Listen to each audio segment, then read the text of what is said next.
as you know, we started in 2008. We were incubated as part of an EIR program by IDG Ventures, and they were our original Series A investors. And then we've now grown obviously over the last five and a half years, and now we felt to take the company to the next level, right? We would need an additional infusion of funding to help us invest in the areas which we, the focus areas which we have, to help us scale the company to the next level. So which is why we went out, and we have two investors. The round was led by IVCap Ventures, which is a firm based out of Bombay, and the second, there's another lead investor, which is Rajasthan Venture Capital Fund, and of course IDG also chipped in. And so this round of funding is essentially, we are going to leverage this round of funding to, as you know, 50% of our business is now outside of India. So we want to expand our footprint outside of India. So we'll invest in sales, marketing, delivery capabilities outside of India. Second is we want to expand our service portfolio, right? The third is we already have built a couple of products. We are now looking at investing in building a platform. And so fundamentally, this is going to be used to expand sales, marketing, delivery capability both outside India, US, Middle East, and India as well. Second is expand our service portfolio, and third is invest in the platform capability.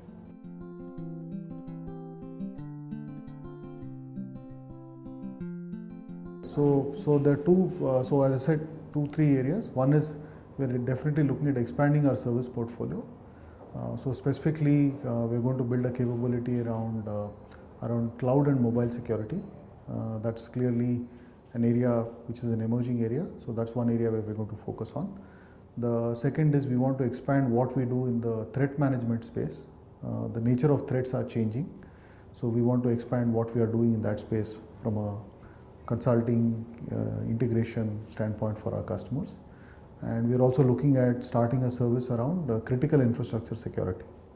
So critical infrastructure traditionally has been focused on issues like banking, telecom, but we increasingly feel there are other sectors in the economy, for example in the oil and gas, energy sectors, which also have significant risks from a cyber security standpoint, and we are looking at creating a new service portfolio to address that, apart from areas like security intelligence and so on. And we are also looking at the creating what we call a security insight platform. So that's where we are going to really invest.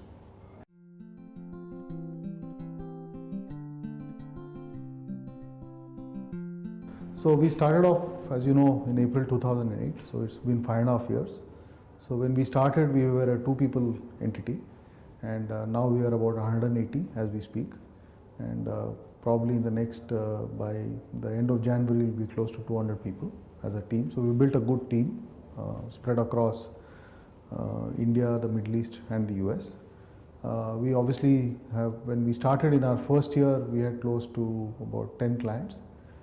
Today we serve clients across multiple geographies and countries. So it's been a very interesting journey, both from a perspective of building a team, creating a set of relevant service offerings.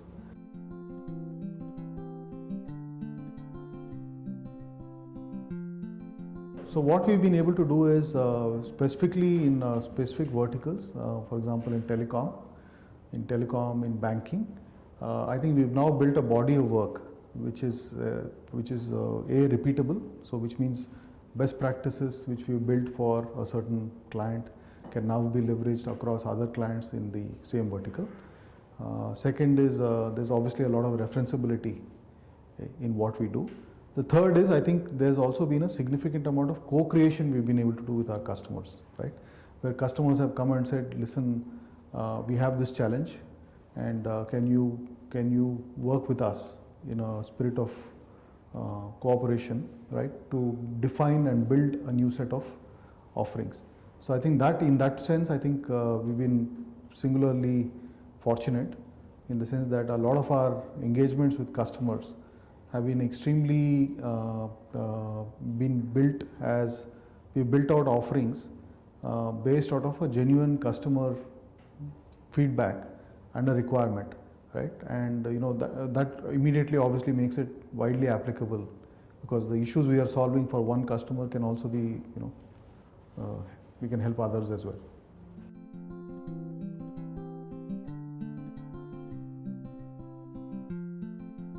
So I can give you several examples. So for example, if you look at security, right? Fundamentally, security rests on three pillars. There is a technology piece, there is a process piece, and there is also a people piece, right? And in many organizations, there's a lot of focus on putting very strong technology in place, putting very strong process controls, etc. in place. But many times the weakest link is people, right? So we built, for example, a product called Fishnix, which actually came out of a few discussions with a few customers who came back and said, listen, we need to be able to figure out how aware our people are, for example, in the event of a potential phishing attack, right? So we discussed, and then we built a platform, we call it a product called Fishnix, which does the equivalent of a vulnerability analysis for people, right? So it allows you to simulate phishing attack, gauge user response, and then appropriately tailor, how you may have to modify their training program, etc., so that they are more aware of a potential phishing threat. That's one example.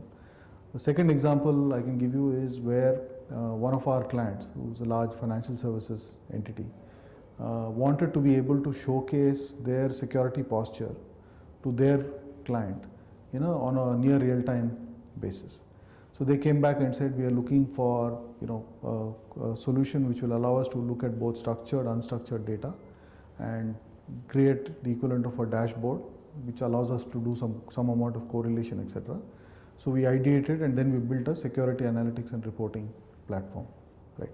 So essentially, in everything we've done, right, we've tried to do things where there's a significant amount of innovation involved in terms of how do you put together a service, how do you package it, right, and how do you solve a certain pain point of a customer.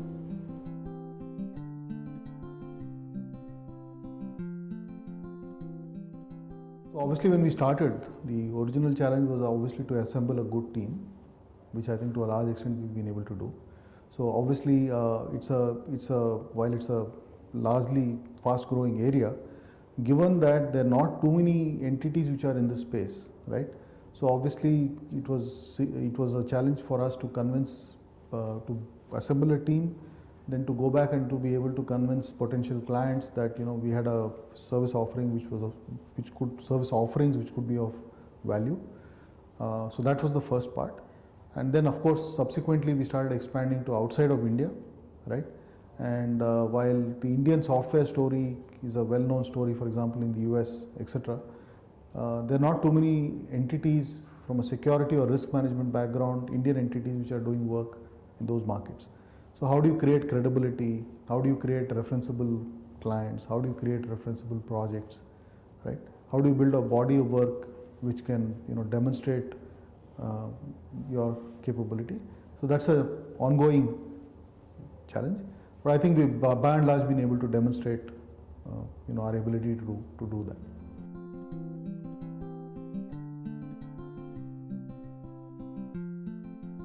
So I think our track record, over the last 5.5 years, the kind of customers we've acquired, the kind of team we've built, the repeatability in the model which we've created, the kind of platforms and products which we want to build. I think we have enough proof points for everything which we've done, both in terms of building a team, in terms of clients, in terms of reference from clients, in terms of the technology which we've been able, technology and service portfolio we've been able to build. I think that made it obviously easier. And of course, our existing investor has continued to demonstrate faith in what we've done, right? And the very fact that they're coming in this round is a testament that they truly believe that we have created something of value.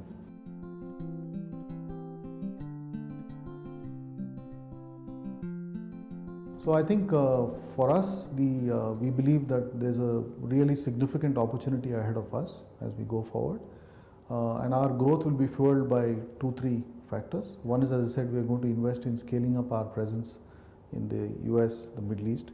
We'll continue to focus on scaling up what we are doing in India. There are a set of verticals in India which currently we are not addressing in a big way, but we'll continue. So critical infrastructure, some sectors of the government, that's going to be a focus area.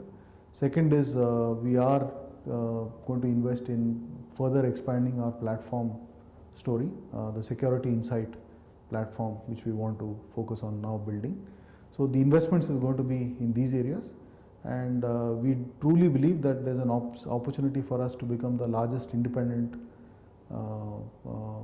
risk management firm from out of significant global player and a very dominant player out of here in the future.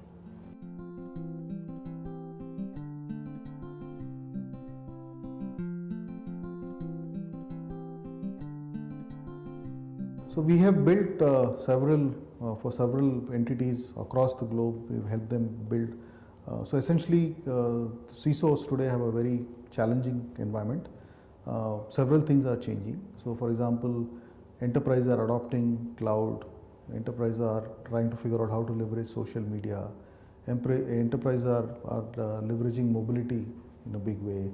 On the other hand, there is the threat of APT, etc. The perimeter between the enterprise and what lies outside of it is starting to obliterate at this point. So there's a data explosion which is happening, right? So in many ways there are multifaceted challenges which a CISO has to handle today, right? And we have endeavored over the last 5.5 years of what we've done. How do we ensure we put together frameworks, right, which help them address these ongoing threats and challenges, and also be prepared to face newer challenges, both from a compliance, regulatory, as well as from a compromised standpoint. How do we address that? That's what we've been able to do.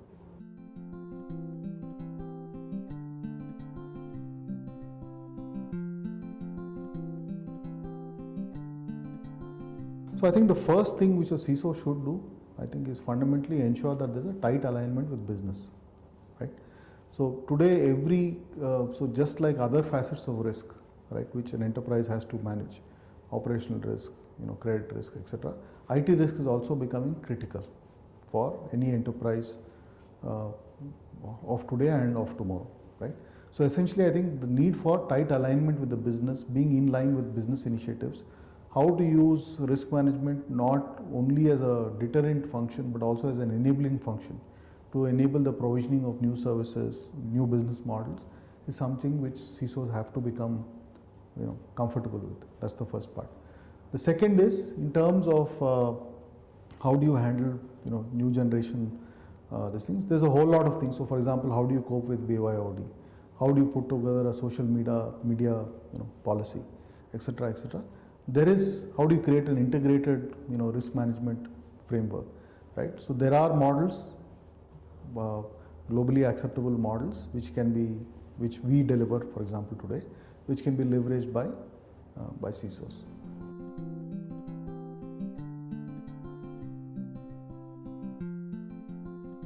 So I think the first is, I guess, cloud adoption, right? So increasingly, the boundaries are being blurred.